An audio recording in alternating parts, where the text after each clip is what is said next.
हाजिर है एक नए वीडियो में। वीडियो है आरजे रौनक का, जिनके वीडियो का टाइटल है शादी के नाम पर भारत में इलीगल एंट्री। तो अभी जो पहलगाम अटैक हुआ है उस पे जो भारत सरकार के द्वारा ऑर्डर दिया गया है कि जितने भी पाकिस्तानी नागरिक इंडिया में रह रहे हैं उनको बाहर किया जाए, उनको 48 घंटे के अंदर बाहर किया जाए। अभी शायद कुछ दिनों का डेट बढ़ा है, टाइम बढ़ा है, कुछ दिनों का समय बढ़ा है कि इतने दिनों में आपको बाहर जाना पड़ेगा इंडिया से, आपको अपने पाकिस्तान जाना पड़ेगा। इसमें जो अलग अलग तरीके का मतलब कहानी सुनने को मिल रहा है वो आपको इस वीडियो के माध्यम से देखने को मिलेगा। जो कहानी हुआ है जो कोई नहीं जानता, ठीक है, कि इतना बड़ा चूक, इसको बोलेंगे चूक, ठीक है, इंडिया के द्वारा, इंडिया के सिख जो भी है, इंडिया के द्वारा इतना बड़ा चूक कैसे हो सकता है। चलिए इस वीडियो को देखते हैं। वीडियो में समझ में आएगा कि आप इंडिया से कितना बड़ा गलती हुआ है। आपको इस वीडियो में हंसी भी आएगा, आपको गुस्सा भी आएगा, ठीक है, आप एक बार सोचने पे मजबूर हो जाओगे। ठीक है, चलिए वीडियो देखते हैं। वीडियो अच्छा लगे तो चैनल को सब्सक्राइब करिएगा, लाइक करिएगा, शेयर करिएगा। चलिए पहले वीडियो देखते हैं। 24 नवंबर 2008 को 15 दिन के वीजा पर भारत आया था। उसके बाद उसने वीजा की लिमिट बढ़वा ली। बाद में ये बालक ओसामा भारत में ही रुक गया। कश्मीर के उरी में रहते हुए इसने अपना आधार कार्ड बनवाया, वोटर कार्ड बनवाया, राशन कार्ड बनवाया। भारत में रहकर इसने कंप्यूटर साइंस की पढ़ाई कर ली। कुछ दिन बाद ये डिग्री लेकर इंटरव्यू भी देने जा रहा था, लेकिन इससे पहले कि ये इंटरव्यू देकर कश्मीर का मुख्यमंत्री बन पाता, पहलगाम हादसा हो गया। ऑर्डर आया कि जितने भी पाकिस्तानी भारत में रह रहे हैं वो जल्दी देश छोड़कर चले जाएं। तब जाकर इस नन्हे ओसामा के करिश्मे की कहानी सामने आई। हमने वोट भी कास्ट किया, हमारे हर एक डॉक्यूमेंट्स यहाँ के बने, आधार कार्ड है, इलेक्शन कार्ड है, राशन कार्ड है, हमारा डोमिसाइल है मेरी यहाँ की। अब मैं यहाँ से कहाँ जाऊँगा? अब इमेजिन करके देखिए, एक पाकिस्तानी 17 सालों से भारत में रह रहा है, उसने भारत का आधार कार्ड बनवा लिया है, वोटर कार्ड बनवाकर चुनाव में वोट भी डाल दिया है, यहाँ रहकर सारी जिंदगी पढ़ाई भी कर ली, और अब जाकर पता लगा कि ये बंदा तो भारत का है ही नहीं। और ये सब उस स्टेट में हो रहा है जिसमें हर वक्त पाकिस्तानी आतंकवाद का खतरा बना रहता है। क्या आप इमेजिन भी कर सकते हैं कि दुनिया के किसी और देश में इतना बड़ा सिक्योरिटी लैप्स हो सकता है क्या? और ऐसी एक दो नहीं, हजारों कहानियां हैं जिन्हें सुनकर लगता है कि धर्मशाला हिमाचल में किसी शहर का नाम नहीं, बल्कि पूरा देश ही धर्मशाला है, जहां कोई भी कहीं से भी मुंह उठाकर घुस आता है और फिर उसका पता। आपको मतलब एक महाशक्ति के रूप में देख रहे हैं, इंडिया को एक महाशक्ति के रूप में देख रहे हैं, ठीक है। आज आप रसिया, अमेरिका, चाइना के कंधे में कंधा मिलाकर चल रहे हैं, ठीक है। इन लोगों का टक्कर में भी इंडिया होने वाला है, वो मतलब इन लोगों का टक्कर दे रहा है, ठीक है।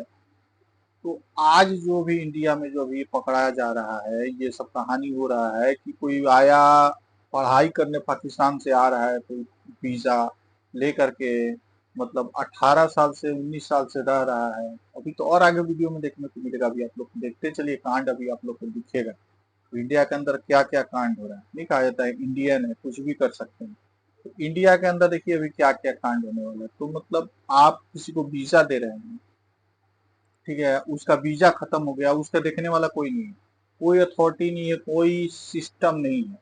वीजा खत्म हो गया, वीजा एक्सपायर कर गया, किस चीज का है, तो मान लीजिए आप दूसरे तरीके से किसी दूसरे देश से आ रहे हैं वीजा लेकर के, घूमने के लिए आ रहे हैं लेकर के, आपका वीजा खत्म हो गया, किसी को पता ही नहीं है। बताइए कौन बैठा हुआ है वीजा का डिपार्टमेंट देखने के लिए? ये इसका डिपार्टमेंट कौन देखता है? उसके ऊपर सवाल उठता है, इतनी बड़ी चूक कैसे हो सकती है। आज आप रसिया में चल जाइए, चाइना में चल जाइए, अमेरिका में चल जाइए, इस तरह का नहीं दिखेगा आपको।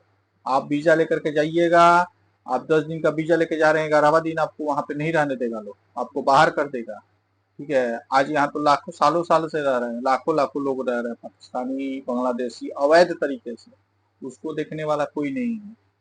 तो ये तरह का पहलगाम घटना होगा ही, पहलगाम होगा, उरी होगा, इस तरह का घटना होगा ही। अगर इतना बड़ा चूक होगा तो इस तरह का घटना होगा ही, ठीक है। इस तरह का घटना को रोकने के लिए आपको थोड़ा कठोर कदम लेना पड़ेगा। आप किसी को वीजा दे रहे हैं कि आओ भाई घूमने आओ, सबसे पहले पाकिस्तान से लफड़ा चला, पाकिस्तान लोगों को वीजा देने का क्या दरकार है? क्यों दे रहे हैं हम लोग को वीजा? क्या जरूरत पड़ गया उन लोगों से हमको? ठीक है, ये जो बंटवारा हुआ था 1947 में, धर्म के नाम पर हुआ था। उधर पाकिस्तान गए, इधर हिंदुस्तानी लोग रह गए। इधर कुछ हिंदुस्तानी लोग गए पाकिस्तान में, उनका क्या हाल है अभी सबको ही मालूम है। इधर मुसलमान रह गए, उनका क्या हाल है ये सबको मालूम है। तो ये सब चीज को थोड़ा देखना पड़ेगा, ठीक है। खास करके वीजा वाला जो कहानी है, इस पे सरकार को ध्यान देना पड़ेगा, कठोर ध्यान देना पड़ेगा। चलता भी नहीं कि वो कहां से आया और कहां गया। सबसे तो गुस्सा पता किस बात का आता है, ये सब उस बेशर्म और नालायक मुल्क की तरफ से हो रहा है जिसका फौजी जनरल ये दावे करता है कि मुसलमान और हिंदू साथ नहीं रह सकते। वो ये दावे करता है कि उसके पुरखों ने 2 नेशन थियरी क्यों दी थी। उसको ये लगता है कि उसकी कौम हिंदुओं से कहीं ऊंची है, लेकिन उसी के देश की खुद की औकात ये है कि आज इसके लोगों को ढूंढ ढूंढ कर निकाला जा रहा है, तो उसके नागरिक खुद ही गिड़गिड़ा रहे हैं, बोल रहे हैं कि माई बाप चाहो तो जेल में डाल दो, लेकिन हम वापस पाकिस्तान नहीं जाना चाहते। सना 2007 में आपकी शादी हुई, उसके बाद से आप कितनी बार पाकिस्तान में? मैं एक बार भी नहीं गई। एक बार भी नहीं गई। और कितने बच्चे हैं आपके? 8 बच्चे हैं मेरे। क्या बोला तूने? 8 बच्चे हैं मेरे। तो देखा आपने बॉर्डर पार से क्या खेल चल रहा है। ऐसे ही कश्मीर और पाकिस्तान के खेल के बारे में मेजर LS चौधरी से एक पॉडकास्ट में हमने बहुत सारी बातें की है, लिंक डिस्क्रिप्शन में दिया है, देखना जरूर। आगे बढ़ते हैं। दूसरा किस्सा सुनिए आप। जम्मू कश्मीर में CRPF के जवान है मुनीर अहमद। मुनीर अहमद ने ऑनलाइन एक पाकिस्तानी महिला मीनल खान से वो मिले, उसके बाद नजदीकियां बढ़ी, दोनों ने शादी का फैसला किया। मुनीर अहमद इसके लिए अपने विभाग से इजाजत लेने के लिए अप्लाई करते हैं, लेकिन विभाग इजाजत नहीं देता है। हैरानी की बात यह है कि इसके बावजूद मुनीर अहमद मीनल खान से व्हाट्सएप पर शादी कर लेते हैं। इसके बाद मीनल भारत आ जाती है। मीनल खान का वीजा इस साल 25 मार्च को खत्म हो जाता है, लेकिन वो तब भी वापस नहीं जाती। बाद में पता चलता है कि मुनीर अहमद ने ये सारी बातें अपने डिपार्टमेंट से छिपाई थी। फिलहाल कोर्ट के आदेश पर मीनल को पाकिस्तान डिपोर्ट करने से रोक दिया गया है। वीजा अप्लाई किया था लेकिन नहीं था हो रहा। 9 साल तक हमने इंतजार किया, फिर हमारी ऑनलाइन शादी हुई है। क्या बोला तूने? फिर हमारी ऑनलाइन शादी हुई है। मतलब ये सोच कर ही मेरा सिर घूम जा रहा है कि कश्मीर में तैनात एक CRPF जवान पाकिस्तानी महिला से ऐसे शादी कर लेता है, और उसके बाद इस बात की जानकारी उसके डिपार्टमेंट को भी नहीं होती। डिपार्टमेंट की तरफ से इस शादी पर ऑब्जेक्शन भी आता है, बावजूद इसके CRPF जवान मुनीर अहमद बिना विभाग को बताए शादी कर लेता है। और ये सब उस स्टेट में हो रहा है जो टेररिज्म आतंक के लिहाज से सबसे।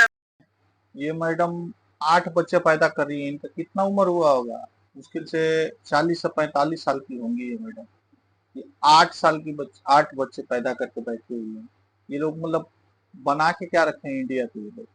आज हम लोग मतलब इसी तरह जनसंख्या बढ़ेगा, फिर हम लोग सरकार से मांगेंगे कि चावल, आटा, दाल, तेल, मसाला का दाम कम करिए।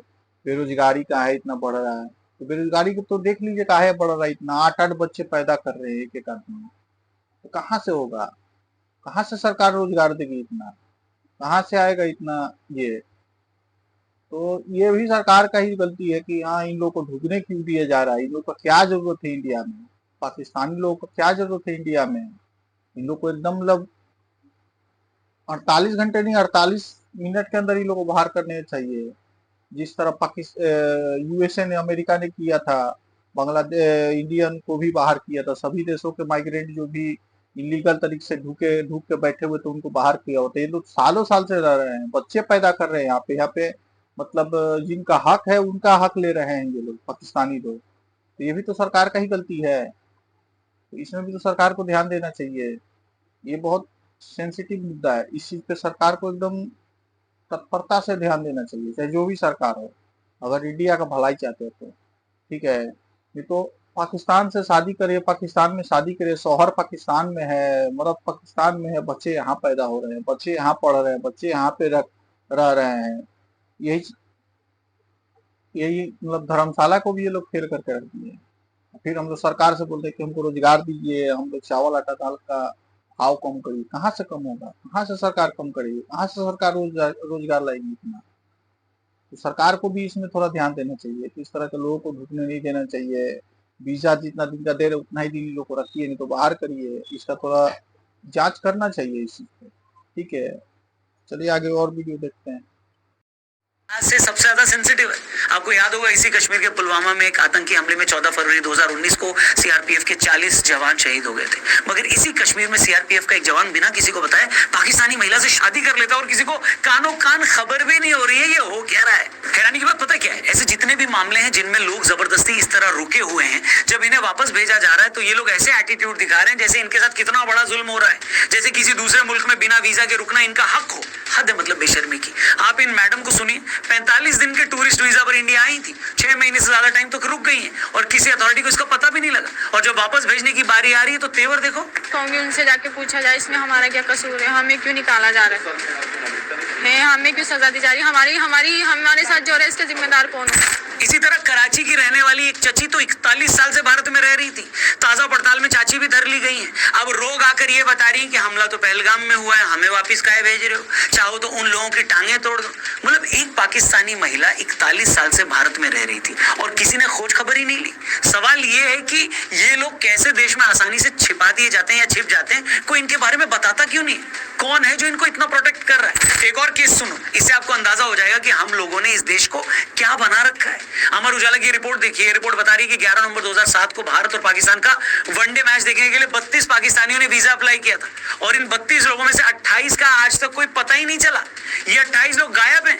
इनका भी पता तब चला जब पहलगाम के बाद इन पाकिस्तानियों को रिपोर्ट करने की बारी आई। मतलब 18 साल तक ये लोग कहाँ थे, कहाँ नहीं थे, ये वापस गए या नहीं गए, नहीं गए तो क्यों नहीं गए, ये किसी को नहीं पता चला। एक तरफ तो मुझे ऐसे लोगों पर तरस आता ही है जो अपना मुल्क मिलने के बाद भी भारत में जलील होने आ रहे हैं, बताओ, और आज पैरों में गिरकर भीख मांग रहे हैं कि माई बाप हमें वापस जाने मत दो, हमको नहीं जाना है पाकिस्तान। पर मुझे अपनी अथॉरिटीज पर भी तरस आता है। भाई तुम लोग बताओ, तुम लोग कर क्या रहे हो? ये देश चल कैसे रहा है?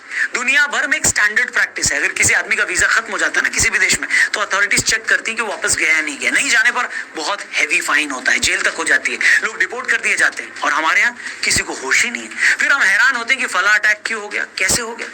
मतलब पहलगाम अटैक के बाद ही सूरत और अहमदाबाद में 6000 ऐसे बांग्लादेशियों को ट्रेस किया गया है जो अवैध तरीके से यहाँ रह रहे थे। उन्होंने बड़ी जमीन पर ऑनलाइन शादी मान्य है, तो आजकल के बच्चे जो फेसबुक पे चैटिंग करते हैं, ये लोग भी तो ऑनलाइन शादी करके बैठ जाएंगे। तो ये जो हुआ है, ये जो सीआरपीएफ के महाशय ने ये काम किया है कि सेना के खिलाफ, सरकार के खिलाफ जाकर के एक पाकिस्तानी लड़की से शादी कर रहे हैं, इनको तो मतलब आजीवन कारावास करना चाहिए, कठोर सजा देना चाहिए कि आप अपने देश को, अपने सेना को खिलाफ जाकर के शादी पाकिस्तानी लड़की से शादी कर रहे हो। ठीक है, मतलब ये चीज थोड़ा मुद्दा सोचने पे एक बार मजबूर कर देता है। ठीक है, कि मान लीजिए आज इंडिया और पाकिस्तान का जंग होगा तो हम इन लोगों से क्या उम्मीद करेंगे कि मतलब ये लोग इंडिया का साथ देंगे ना उसका साथ देंगे, हम लोग इससे क्या उम्मीद कर सकते हैं। आज मान लीजिए आप इंडिया में आप हैं और आपकी वाइफ पाकिस्तान में है और इंडिया पाकिस्तान में जंग होता है, तो आप क्या करोगे? उस जगह पे आप क्या करोगे? आप किसका साथ दोगे? आप इंडिया का साथ थोड़ी दोगे। आप इंडिया के खिलाफ जाकर के शादी करो पाकिस्तानी लड़की से, इंडियन सेना आपको वार्निंग दे रही कि आपको ये नहीं करना है, उस चीज के खिलाफ जाकर के आप शादी कर रहे हो, ये तो कठोर सजा देना चाहिए। इसमें मतलब सजा कम पड़ेगा ये सब चीज के लिए। ठीक है, और ये मोहतरमा 45 दिन का वीजा, टूरिस्ट वीजा लेकर के आई थी और बाप का घर समझ के रह गई यहीं पे, और यही 8 बच्चे पैदा करेंगी। और फिर जब पाकिस्तान इंडिया का जंग होगा तो जो है कि इंडिया पाकिस्तान, एकदम पाकिस्तान में मेरे हस्बैंड पड़े हुए हैं, जंग मत करिए, मारिए मत, मतलब ये इंडिया में रह करके इंडिया का ही विरोध करेगा लोग। जो अभी इतना दिन से कश्मीर में राष्ट्रपति शासन था तो कुछ नहीं हो रहा था। ठीक है, जैसे राष्ट्रपति शासन हटाया गया, वहां पे वोटिंग कराया गया, वहां पे सरकार चेंज किया गया, वहां पे सरकार हुआ। देखिए लोकल लोगों के द्वारा, ये कोई सभी जानता है, तो लोकल के मदद से ही ये काम हुआ है। कश्मीरी लोकल की वजह से ही ये पहलगाम वाला अटैक हुआ है। वहाँ के लोगों के माध्यम से ही ये काम, एक आतंकवादी, पाकिस्तानी आतंकवादी घटना को अंजाम दिए। तो ये किसी से नहीं छुपा है। तो इस चीज को सरकार को थोड़ा सख्त करना पड़ेगा इस चीज को। ठीक है, इन लोग को 48 घंटे मत दीजिए, 48 मिनट में लोग बाहर करिए। अब मतलब ये तो एकदम मतलब सही, मतलब ये लोग मतलब खिंचाहीन करके रख दिया उसको, मतलब क्या बोला जाए इसको। ये और आगे वीडियो देखते हैं।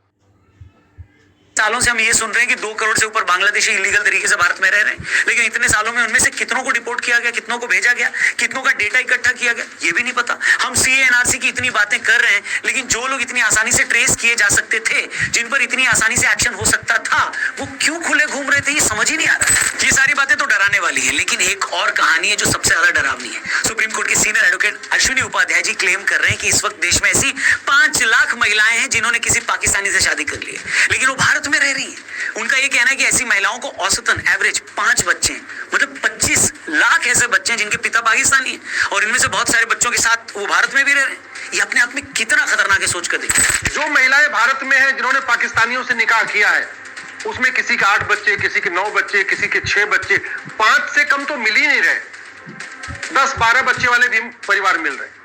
अगर एवरेज 5 बच्चे मान के चलिए तो 5 लाख महिलाओं से लगभग 25 लाख बच्चे जिसके फादर पाकिस्तानी हैं, वो 25 लाख बच्चे भारत में रह रहे हैं। अब जब ये मामले सारे सामने आ रहे हैं ना, तो लोगों में भारी गुस्सा है। लोग बोल रहे हैं कि ये तो सिस्टम की बहुत बड़ी खामी है।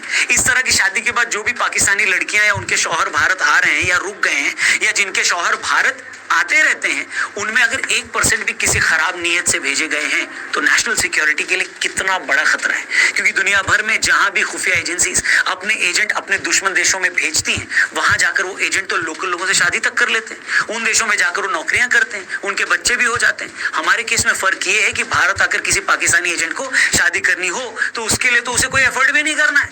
लेकिन जो भी शख्स इस तरह से भारत में आ रहा है, उसका मोटिव क्या है, उसे किसने भेजा है, ये कैसे पता लगा जा सकता है? और फिर वो शख्स अगर भारत में रुक रहा है और देश भर में घूम रहा है तो ये तो और बड़ा थ्रेट है। जैसा कि मैंने कहा, अगर आधा % भी इस तरह के केस हैं तो आप ये कैसे पता लगाएंगे? और अगर पता नहीं लगा पा रहे हैं तो बहुत बड़ा डेंजर है, बहुत बड़ा खतरा है। और अश्विनी उपाध्याय जी उसी खतरे की तरफ इशारा कर रहे हैं। कभी आपने सुना कि अमेरिका या सिंगापुर या जापान या चीन के किसी महिला ने भारत में आके शादी किया हो और वहां की नागरिकता ले रखी हो? नहीं सुना होगा। लेकिन भारत में ऐसा हुआ है। 5 लाख महिलाएं, उनके 25 लाख बच्चे, उनके लगभग 25 लाख नाती पोते, ये सिचुएशन आज की है। और एक आखिरी बात जो मैं पाकिस्तान के बेगैरत, बेशरम और जाहिल जनरल मुनीर से पूछना चाहता हूँ। पाकिस्तानियों को बाहर किया जा रहा है, जो अवैध तरीके से रह रहे हैं, चाहे जो भी पाकिस्तानी रहे उनको बाहर किया जा रहा है, उसी तरह ये बांग्लादेशियों को भी बाहर करना पड़ेगा। आज आप बताइए 5 लाख पाकिस्तानी महिला इंडिया में क्या कर रही है? वो इंडिया का मतलब क्या बेड़ा पार करेगी? 5 लाख पाकिस्तानी महिलाओं की वजह से मतलब कि क्या जरूरत है इंडिया में उनका? क्या इंडिया की इकोनॉमी बढ़ा रही है? इंडिया का बेरोजगार खत्म कर रही है? इसलिए उनको यहाँ पे इंडिया में रुकने का इजाजत दिया है। किस चीज का जरूरत है उनको इंडिया में? 5 लाख महिलाएं हैं, जिसे बताया जा रहा है कि एवरेज मतलब एक महिलाएं 12-12 बच्चे पैदा कर रही है। एवरेज 8 बताया जा रहा है। 5 एवरेज 5 बताया जा रहा है। मतलब 5 लाख इंटू 5 25 लाख बच्चे पैदा करेंगे। और हम सरकार से रोजगार मांगेंगे और यही चल के आगे रोजगार मांगेंगे सरकार से। 5-5, 8-8, 12-12 बच्चे पैदा करेंगे लोग। क्या जरूरत है इनको? पाकिस्तान में रहिए ना, वहां पे नहीं मिल रहा। वहां पे पाकिस्तान में रहिएगा, पाकिस्तान में का नागरिकता है, और आप इंडिया में आकर के सबसे बड़ा बात यह है कि यहाँ पे है कि सरकार का सिक्योरिटी जो भी है, सिक्योरिटी पे इंडिया क्या बोलते हैं उसको, देश के सिक्योरिटी पे मतलब उसको क्या बोलते हैं, सिक्योरिटी पे इस सवाल खड़ा कर रहे हैं। ये जो मुद्दा है ये देश के सिक्योरिटी पे सवाल खड़ा कर रहा है। इस तरह का मतलब कितना लापरवाही, इस तरह का लापरवाही कैसे चल सकता है कि 5 लाख एक एवरेज बताया जा रहा है, और भी ज्यादा हो सकता है। मान लीजिए आज इंडिया और पाकिस्तान का युद्ध होता है तो ये 5 लाख महिलाएं थोड़ी इंडिया का साथ देने जाएंगी। इंडिया का साथ ही नहीं देंगे। 5 लाख महिलाओं से जो बच्चे पैदा होंगे इंडिया का साथ कभी नहीं देंगे। इंडिया में रहेंगे, इंडिया का खाएंगे, लेकिन गाएंगे गुणगान पाकिस्तान का, क्योंकि पाकिस्तान से आए हैं, पाकिस्तान प्रेमी हैं। इंडिया में उनकी क्या जरूरत है? ठीक है। अब इसी वजह से फिर इंडिया में गृह युद्ध होगा। एक युद्ध बाहर होगा है कि इंडिया के अंदर गृह युद्ध होगा। तो इस चीज को थोड़ा सरकार को संवेदनशील मुद्दा है, इस पे सरकार को थोड़ा गंभीरता से ध्यान देना चाहिए। ठीक है, तो चलिए और आगे वीडियो देखते हैं। और एक आखिरी बात जो मैं पाकिस्तान के बेगैरत, बेशरम और जाहिल जनरल मुनीर से पूछना चाहता हूँ कि ये सब हो क्या रहा है भाई? मतलब अगर तुम्हारे हिसाब से या तुम जैसे जितने भी जिहादी पाकिस्तान में बैठे हैं उनके हिसाब से अगर मुसलमान हिंदुओं के साथ नहीं रह सकता तो तुम्हारे मुल्क से इतने लाखों लोग भारत में क्या कर रहे हैं? तुम तो यहाँ तक बोलते हो कि भारत का मुसलमान भारत में खुश नहीं है, जबकि रियलिटी ये है कि तुम्हारे देश का मुसलमान भारत छोड़ने को राजी नहीं हो रहा। एक 22-23 साल का लड़का ये पूछ रहा है कि मैं क्या करूंगा पाकिस्तान जाकर, मेरी यहाँ पढ़ाई चल रही है। एक पाकिस्तानी औरत ये बोलकर अपने बच्चों को साथ लेकर नहीं जाती कि मैं उसे वहां उर्दू नहीं पढ़ाना चाहती। लोग ये बोल रहे हैं कि हमें जेल में डाल दो मगर हम पाकिस्तान नहीं जाएंगे। मतलब पाकिस्तान का मुसलमान भारत छोड़कर उस मुल्क में नहीं जाना चाह रहा है जो मुसलमानों के लिए बना था। इन सारे लोगों के जबरदस्ती भारत में रुके रहने का हमें गुस्सा तो है ही, साथ ही ये सारे लोग तुम्हारे मुंह पर एक जोरदार तमाचा भी मार रहे हैं। और यही लोग क्यों, मैं तो दावे के साथ कहता हूं कि आज अगर हम बॉर्डर खोल दें तो पूरा पाकिस्तान बॉर्डर क्रॉस करके भारत में आना चाहेगा। बीसीसीआई अगर एक आवाज लगा दे, सीटी मार देना, तो तुम्हारी पूरी क्रिकेट टीम रिटायरमेंट लेकर लेकर आज ही आईपीएल खेलने आ जाए। अगर हम एक इशारा कर दें तो लाहौर से लेकर कराची तक हर आर्टिस्ट अपने मुल्क को लात मारकर हमारी फिल्मों में, हमारी वेब सीरीज में काम करने आ जाएगा। ये औकात है आपके उस मुल्क की जिसे आपके फोरफादर्स ने मुसलमानों के लिए बनाया था। ऐसा मुल्क जहां खुद वहां कोई मुसलमान नहीं रुकना चाहता। बताओ, और तुम कब समझोगे कि मजहब की बुनियाद पर मुल्क नहीं चला करते। मुल्क चलते हैं काम धंधों से, काम धंधे पैदा करते हैं पढ़े लिखे लोग आते हैं कॉलेज और यूनिवर्सिटीज से। लेकिन जब तुम्हारा सारा फोकस ही जिहाद की तरफ है, तुम हिंदुओं से नफरत करते हो, मदरसों की तालीम से आगे बढ़ने के लिए तैयार नहीं हो, तो तुम्हारा वही हश्र होगा जो हो रहा है। यूं ही तुम्हारे लोग सऊदी में भीख मांगते पकड़े जाएंगे, यूं ही तुम्हारे लोग ब्रिटेन में ग्रूमिंग गैंग बनाते फिरेंगे, यूं ही तुम्हारे लोग अमेरिका से लेकर यूरोप तक फटते फिरेंगे। खैर, अब तो मैं ये भी नहीं कह सकता कि अब भी वक्त है समझ जाओ, क्योंकि वक्त तो पूरा हो गया है। तुम्हारी 2 नेशन थ्योरी को 71 में पहले ही हम 3 नेशन में बदल चुके हैं। बस वेट करो जिस दिन पाकिस्तान के नाम पर तुम्हारे पास सिर्फ पंजाब बचेगा, और थोड़े टाइम बाद वो भी नहीं। यकीन नहीं हो रहा तो कुछ दिन और रुक जाओ और इस वीडियो को सेव करके रख लो। बाकी दोस्तों, आप लोग क्या कहना चाहते हो कमेंट बनवाने आते हैं पाकिस्तान से। ये लोग पाकिस्तान में थोड़ी हजामत बनता है। ये लोग आते हैं भिखारी साले, यहाँ पे आते हैं क्या जाने क्या करने। इंडिया को गाली देते हैं, इंडिया से लफड़ा करते हैं, इंडिया में आतंकवादी हमला कराते हैं, और इंडिया में ही लोग भेजते हैं अपने यहाँ पे पढ़ाई करने के लिए, नौकरी करने के लिए, टूरिस्ट वीजा पे आते हैं लोग घूमने के लिए। आज एक भी हिंदू जाकर के 8 बच्चे पैदा कर सकता है पाकिस्तान में? नहीं कर सकता है। तो पाकिस्तानी लोग क्यों यहाँ आ रहे हैं? सरकार को इस चीज पे ध्यान देना चाहिए, चाहे जिसकी भी सरकार हो। ठीक है, पाकिस्तान को इस पे सरकार को जरूर ध्यान देना चाहिए। नेशनल सिक्योरिटी का मुद्दा है। ठीक है, इतना लापरवाही कैसे हुआ है सरकार से समझ में नहीं आ रहा है। ठीक है, हम अपने आप को महाशक्ति मान रहे हैं, तीसरी अर्थव्यवस्था बोल रहे हैं, चौथी अर्थव्यवस्था बोल रहे हैं, और इतनी बड़ी चूक अर्थव्यवस्था कुछ काम में नहीं है। आज देखिए पाकिस्तान का क्या हाल होकर रखा हुआ, बांग्लादेश का क्या हाल होकर रखा हुआ है। यही लोग है, पाकिस्तानी और बांग्लादेशी है, और सारे इधर इंडिया में घुसे जा रहे हैं। तो इंडिया थोड़ी महाशक्ति और तीसरी चौथी अर्थव्यवस्था बनेगा।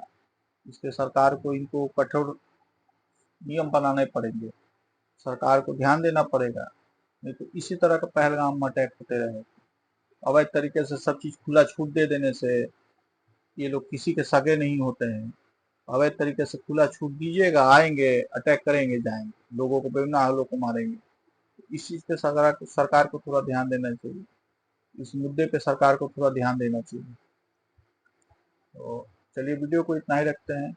वीडियो अच्छा लगे चैनल को सब्सक्राइब कर दीजिएगा, लाइक कर दीजिएगा, शेयर करिएगा। मिलते हैं तब तक के लिए नए वीडियो साथ में। जय हिंद, धन्यवाद।